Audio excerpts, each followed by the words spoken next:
In this particular video, I am going to tell you a story about a letter that was sent to a town called Danbury, Connecticut. Okay? Now, Danbury, Connecticut is a city that is north and east of New York City. And I'm going to tell you the story about a letter that was sent to Danbury, Connecticut. It's a very important letter that I'm going to tell you about. Okay?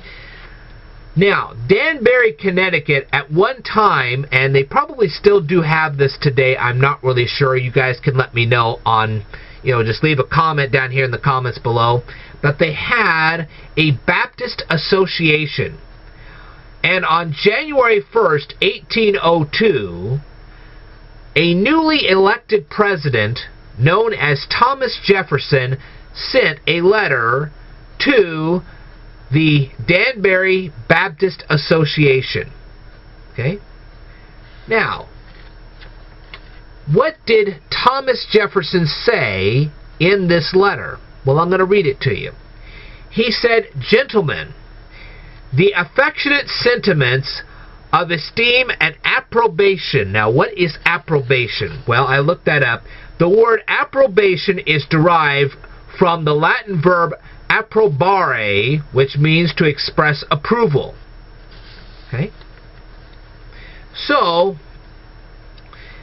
what the Baptist Association was doing was they were literally lauding Thomas Jefferson. Okay, so I'm going to read this again. "The affectionate sentiments of esteem and approbation which you are so good as to express towards me on behalf of the Danbury Baptist Association gives me the highest satisfaction. My duties dictate a faithful and zealous pursuit of the interests of my constituents." And constituents is a very tough term. Now, what that means is that Thomas Jefferson was representing other people. Okay, that's what he means when he says that he was pursuing the interests of the constituents that he had. Okay, he was actually answerable to them.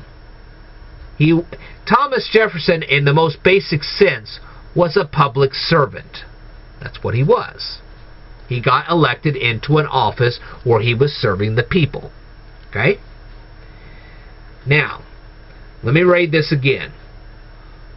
"My duties dictate a faithful and zealous pursuit of the interests of my constituents, and in proportion as they are persuaded of my fidelities to those duties, the discharge of them becomes more and more pleasing." Okay?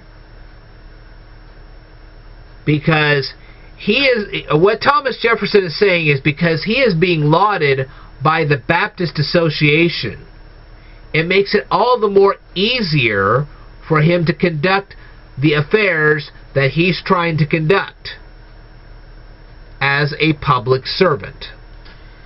Okay? "Believing with you that religion is a matter which lies solely between man and his God, that he owes account to none other for his faith or for his worship, that the legitimate powers of government reach actions only and not opinions, I contemplate," that means he was pondering. Okay? That's what Thomas Jefferson was doing in this part of the letter. He was pondering something. What was Thomas Jefferson pondering? Okay? "I contemplate with sovereign reverence." In other words, he's not just doing a little flip contemplation. He's actually thinking about a certain something. Okay? "I contemplate with sovereign reverence that act of the whole American people which declared that their legislature should make no law respecting an establishment of religion or prohibiting the free exercise thereof." This is a phrase that you will find at the beginning of the United States Constitution. Okay, it's actually in the First Amendment. So, what Thomas Jefferson did was he took a copy of the Constitution, he read the First Amendment, it made him think of the Baptist Association, and he started pondering the very words that I just read to you, which are, make no law respecting an establishment of religion or prohibiting the free exercise thereof.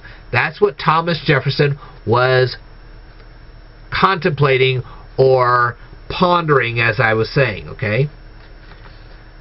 So, let me say this again.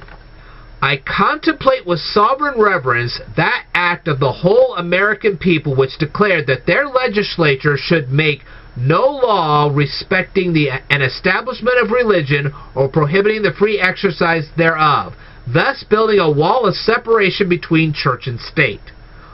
What he was saying was that what the Constitution did was it said, look, we're not going to tell you what religion you can have.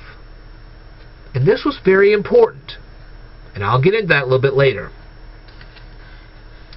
Adhering to this expression of the supreme will of the nation in behalf of the rights of conscience, I shall see with sincere satisfaction the progress of those sentiments which tend to restore to man all of his natural rights, to restore to man all of his natural rights, convinced he has no natural right in opposition to his social duties.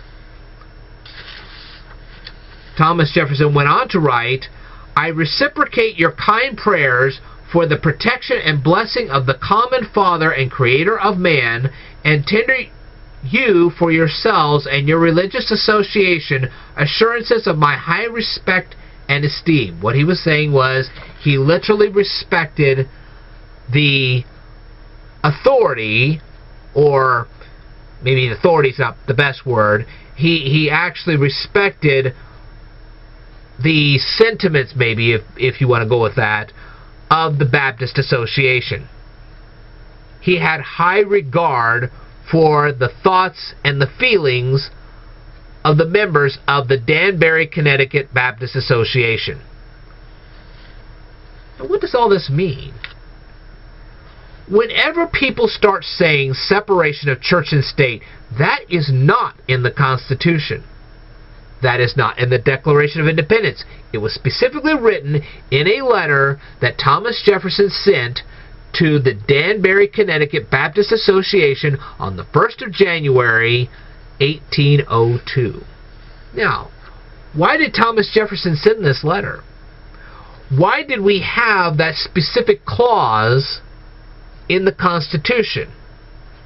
Okay, no, not the clause of separation of church and state, because separation of church and state was not in the Constitution. But in the First Amendment, it clearly states that no legislature shall ever make a law respecting an establishment of religion or prohibiting the free exercise thereof. Why is that true? Because of the actions of the Anglican Catholic Church. Okay? Now this church was formed from the Church of England. King George III established a Church of England. It was a Catholic church. And it was done during the Protestant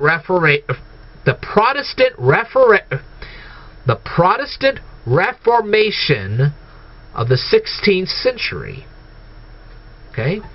And you can see this right down here. There is a web article, and you can read it for yourself. There is a hyperlink to it. You can see that right down here, and you can read all that for yourself. It's a lot of great history. You need to read this. Okay? What happened was that this Anglican Catholic Church, or they sometimes call it the Anglican, they sometimes call it Anglican, but it's really from angel. Okay, that's where the word comes from. You can call it Anglican or Anglican, whatever you want to call it. Okay? The point is that this particular Catholic Church was opposed to the United States separating from England. They didn't want that to happen. And there were other denominations in the United States that wanted to separate from England. And this particular church didn't want that, because it's going to be bad for business for them. So eventually they formed their own sect called the Episcopalians. And the Episcopalians then tried their best to distance themselves from the Anglican or Anglican, whatever you want to call it, that particular church. They distanced themselves from it. Okay? And that's what this is all about.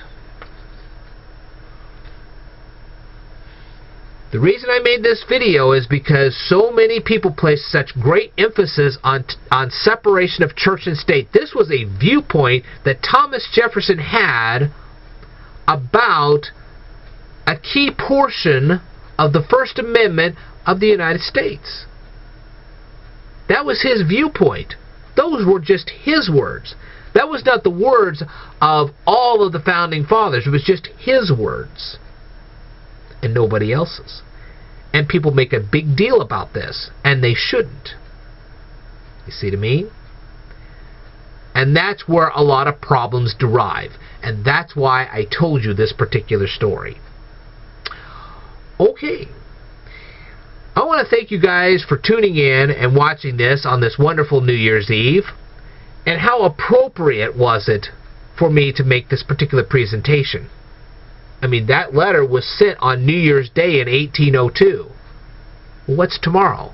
New Year's Day, 2017. Hopefully it's given you a lot to think about. And I will tell you more in a future video, so I would like for you to stay tuned.